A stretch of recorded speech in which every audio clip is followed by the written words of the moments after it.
David, welcome. Thank you.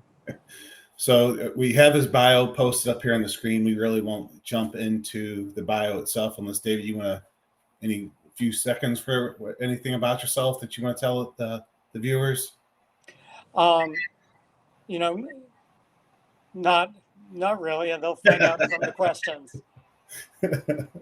That's fine. So in a matter of time, let's go ahead and just jump into it. And we'll just really start off with the very first questions got listed here is can you help or shape this into letting us know how does one select better targets based on disease indication and competitive advantages?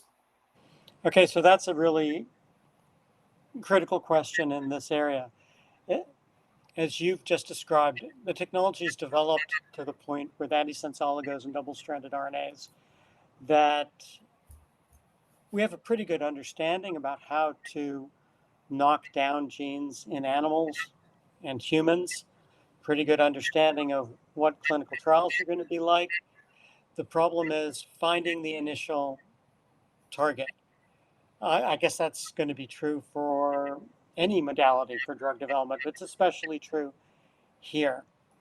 First of all, you're going to have to get that great insight at the beginning of what's your disease indication going to be.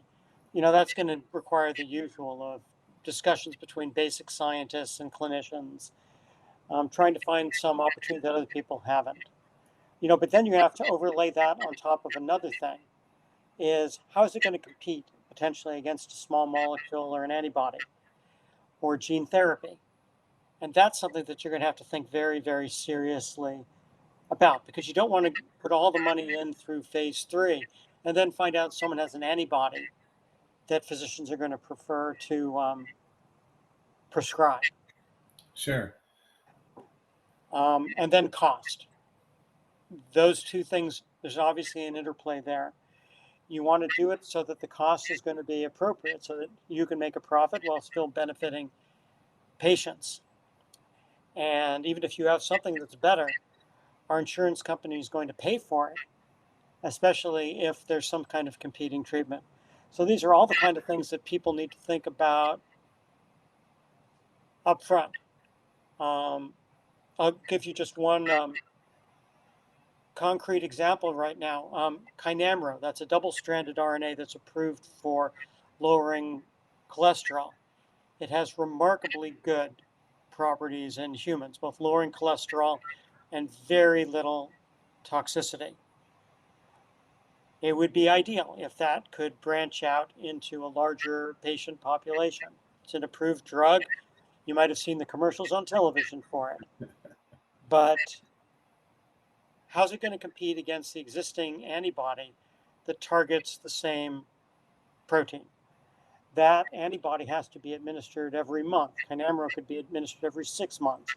It would probably be easier for patients. But the antibody has a head start. I believe the antibody also has outcomes data. The Kynamro doesn't yet. So which one's going to be used? How is the existence of a competitor going to limit it? Those are all questions that are being confronted right now. So these are some things to think about. Are these questions really at the drug sponsor level, or are they actually having similar conversations with maybe a CRO that they're using? Can you just give us some insight on who has these discussions as far as within the sponsorship or other people? Well, they would be at every level, right? Because with the CRO, especially if they're the ones who are making the compound, the cost is going to be critical. Sure. And again, with Kynamro, you're potentially talking about treating hundreds of thousands or millions of people. How are you going to produce that much compound? So, there's a discussion that has to be had initially with the people making the compound. Right. Well, we'll save that one for Chris Oswald. So let's roll into the next one. It's, as far as the discussion of which indication, you also have to probably look at which of the technologies and how to use them, with the effectiveness of I think what you call those bread and butter technologies. Can you roll into that uh, the valuation of the effectiveness of it. Right. So, we're talking about what do you want to use? Double-stranded RNAs, antisense oligos. If you use an antisense oligo, do you want to use ones with a negatively charged backbone like Ionis does? Or do you want to use a morpholino backbone like Sarepta does? Okay. And those are all decisions. I mean, for both of those, a company like Alnylam and a company like Ionis can target exactly the same genes. A company like Ionis and a company like Sarepta can try to change splicing of exactly the same genes. So you're going to have to think about how to evaluate the effectiveness. And again, that will also get down to what the cost of goods is, how the molecules are made, what their toxicological properties are, and whether or not they're tailored for a particular indication. All these things have to be thought about. Interesting. Again, at our level, we don't get into the research level of the oligo world. So we're obviously in the more process pilot scale technology. So the idea of then tweaking the existing technologies to improve deliverability. Can you shed some light on to your thoughts on that, and what's the best way to approach that? Sure. Well, I mean, if you go to talk to anyone in the oligonucleotide therapeutics world and you ask them what's the biggest problem, traditionally the answer's been there are three answers to that: delivery, delivery, and delivery. That's because right now we're pretty good at delivering things to the liver. We're getting better at delivering them to the central nervous system. We're pretty good at delivering them to the eye. But imagine all of the targets and all of the other tissues. And the big example of improving delivery was the invention of GalNAc Correct. to enhance the potency of delivery to the liver. To the extent that basic scientists can figure out better ways to deliver, and then process scientists can figure out better ways to synthesize those on large scale, that's going to be critical. So for example, let's suppose you want to get these compounds to help with cancer. You're going to need better delivery methods. So, these are some of the things that are going to, if this field is really going to expand beyond kind of niche applications for a handful of diseases, better delivery is going to be necessary. And that's going to probably mean different chemical entities. Are you seeing any? You mentioned GalNAc, and we all know the success of GalNAc has had with the ASOs. Are you seeing any specific technology that is forthcoming that you can share or know where, so we can address some of those broader cancer therapies or indications? Well, I mean, a few labs have talked about carbon chains, cholesterol modifications.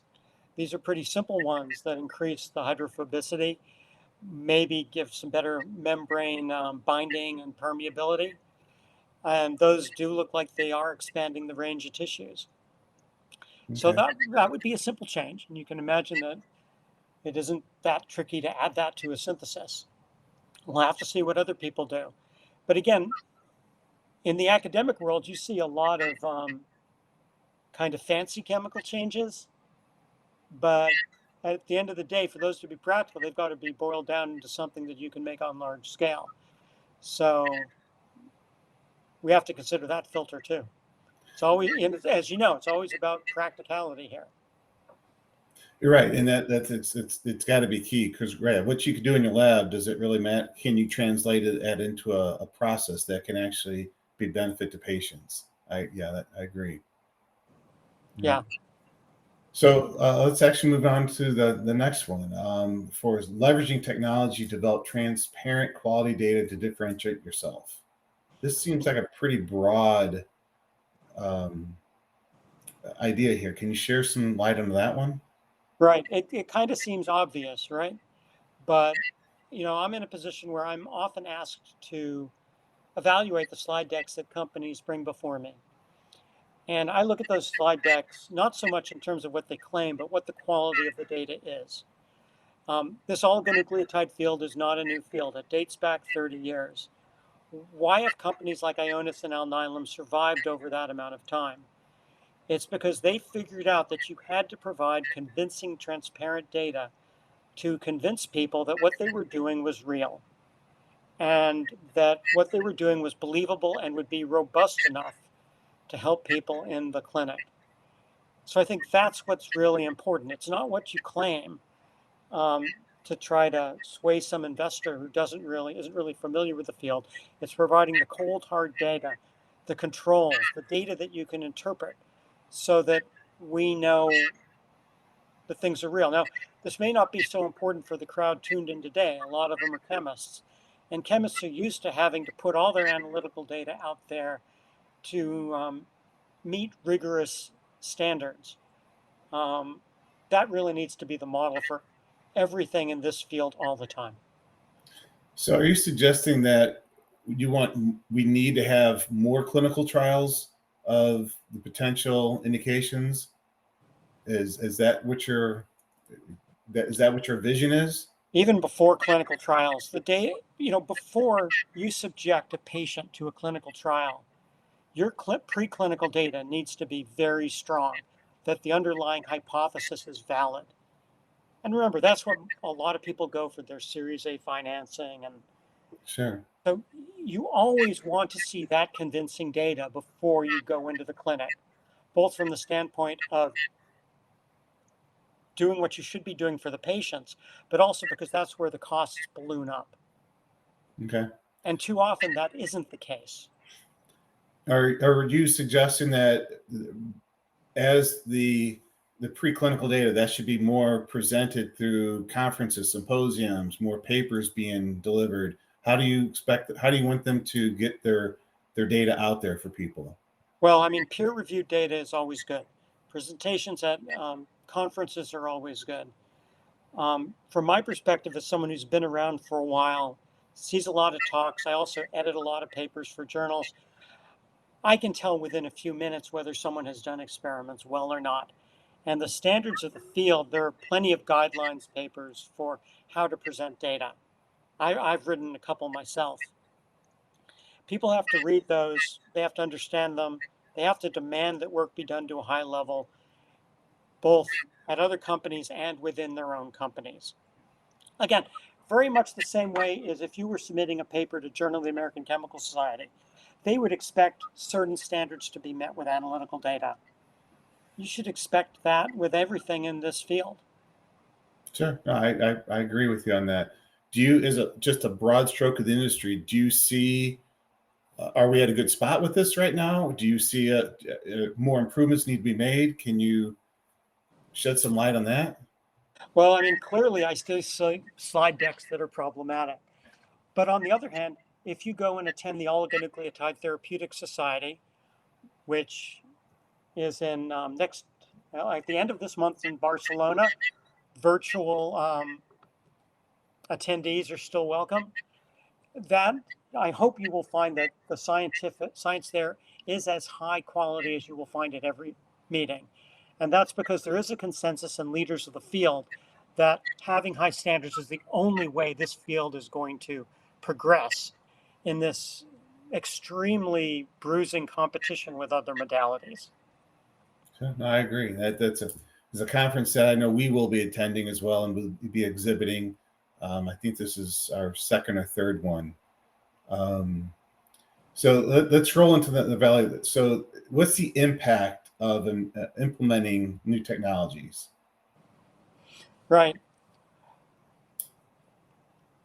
When you think about implementing new technologies, it's not enough to be a little cute change, right?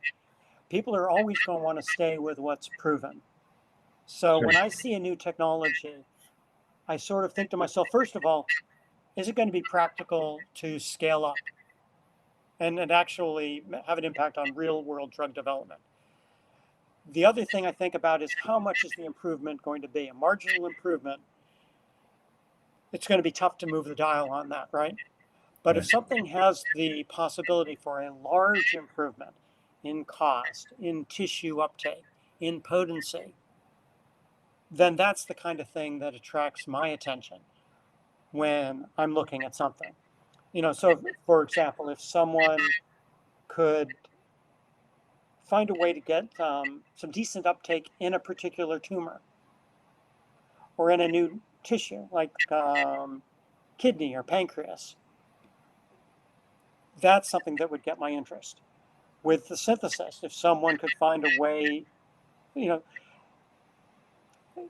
some protocol that would dramatically decrease cost, dramatically make the chemistry greener, those would be the kind of things that would get my attention.